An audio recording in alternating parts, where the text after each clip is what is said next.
నమస్కారము. ఈనాడు మనం ఈరోజు ఈ అడవిలో శ్రీశైలం అడవిలో మనం ప్రయాణం చేస్తున్నాం. మనం ఈ చెట్లు, ఈ మూలికా వనము ప్రతిదీ కూడా మనం అక్కడ గమనిస్తున్నాం. ఈ చెట్టులో అనేకమైనటువంటి మూలికలు. ఈ చెట్లు లేకపోతే మానవుడికి జీవన విధానమే లేదు. కాబట్టి తప్పకుండా చెట్లు మనకు చాలా అవసరము. రెండవది ఏంటంటే అన్నిటికంటే మనకు పంచవృత్తులు చెప్తుంటారు. మనుమయ తష్టశిల్పి అని.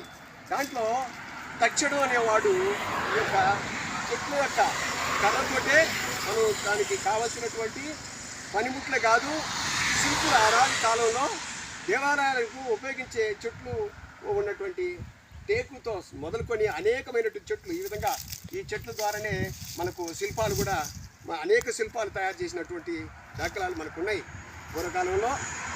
ఇప్పుడు అదేవిధంగా ఇది ఒకటే కాదు, మనకు కేరళలో వెళ్ళినట్టయితే ప్రతిదీ కూడా టేకు కర్రతోని శిల్పాలు తయారు చేస్తారండి.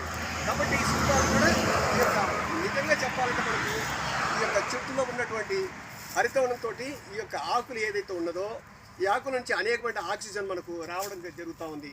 ఆక్సిజన్ లేకపోతే మన మనిషే జీవన విధానం లేదు. ఈనాటి కాలంలో కాదు, ఏనాటి కాలంలో అయినా కూడా మొట్టమొదటి నుంచి మనం జీవన విధానం అడవిలో మనం బతికినాం.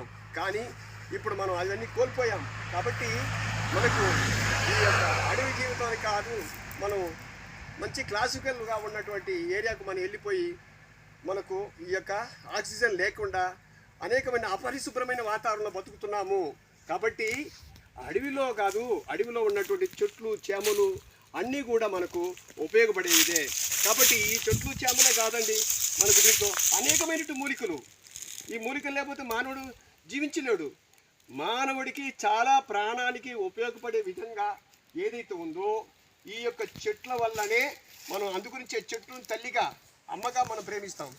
ఈనాడు మనకు ఈ యొక్క మీకు చూశారు కదా, ఇటుకలతోటి ఇల్లు కట్టుకుంటున్నారు. ఆ కాలంలో ఇటుకలు కాదండి, ఈ కర్రతోనే తక్షడ అంటారు. తక్ష అంటే మనకు రథశిల్పి చేసేటప్పుడు రథాలు చేయాలన్నా కూడా ఈ యొక్క కర్రతోనే చేయాలి. కాబట్టి అనేకమైనటువంటి మూలికలు కానీ రకరకాలైన మూలికల ద్వారానే ఈరోజు ఆయుర్వేదం జరుగుతుంది. అంటే కేవలం ఈ మూలికా విధానం అనేకమైన ఇప్పుడు కనపడుతుంది. ఇగో ఇవన్నీ కూడా మూలికలకు సంబంధించిన చెట్లు అండి. ఇవన్నీ మూలికలు, ఈ మూలికా విధానానికి సంబంధించింది. ఈ మూలికల ప్రకారంగా మానవుడికి ఏమేమి కావాలని కూడా మనకు తెలుస్తుంది. కాబట్టి ఈ యొక్క ఆయుర్వేద సిద్ధాంతంలో తప్పకుండా ఈ యొక్క మూలికలు మనకు అవసరం ఉంటుంది. ఈ యొక్క చెట్టులో ఉన్నటువంటి ఈ యొక్క అనేకమైనటువంటి మూలికలు మీకు ఇప్పుడు కనపడుతుంది చూడండి. ఇది మనకు కనపడుతుంది. ఇవన్నీ కూడా ఈ మూలికల్లో అనేకమైనటువంటి ఈ చెట్లు కనపడుతుంది. ఇవన్నీ కూడా మూలికలు. ఈ మూలికా విధానానికి సంబంధించి ఆకులండి.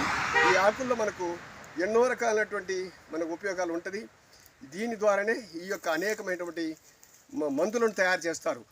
కాబట్టి చెట్టు అనేది మానవుడికి చాలా విశిష్టమైనటువంటిది. కాబట్టి మానవ జీవన విధానానికి తప్పకుండా చెట్టుతోని సంబంధం ఉంది. చెట్టు లేకపోతే మానవుడు జీవించలేడు. ఈనాడు మనం చెట్లను కొట్టేయడం వలన మన యొక్క జీవన విధానం మనం రోజు రోజుకి మన ఆరోగ్యాలు క్షీణిస్తుంది. కాబట్టి ప్రతి ఒక్కరు కూడా చెట్లు నాటాలి. ప్రతి ఇంటి దగ్గర కూడా ఒక చెట్టు ఉండాలి.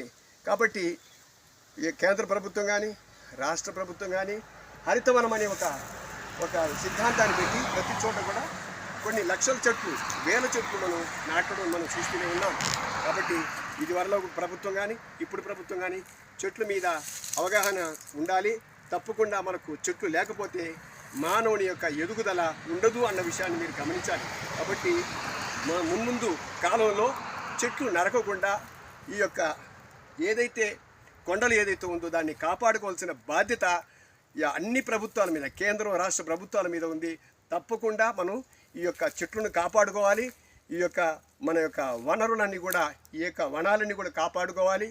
ఈ వనంలో ఉన్న మృగ జాతులు కానీ లేకపోతే అనేకమైనటువంటి ఈ యొక్క పక్షులు అన్నీ కూడా మనం కాపాడుకోవాల్సిన బాధ్యత మనకు ఉంది అన్న విషయాన్ని గమనించాలి. వృత్తి పరిస్థితుల్లో కూడా వృత్తి విధానాన్ని మనం మళ్ళీ తిరిగి మన జనజీవనం మళ్ళీ రావాలంటే తప్పకుండా మనం చెట్లతోటి మనం కలిసి ఉండాలి. చెట్లు మనకు తల్లి లాంటివి అది. కాబట్టి సర్వే జనా సుఖినో భవంతు. లోకా సమస్త సుఖినో భవంతు. ఓం శాంతి శాంతి శాంతి.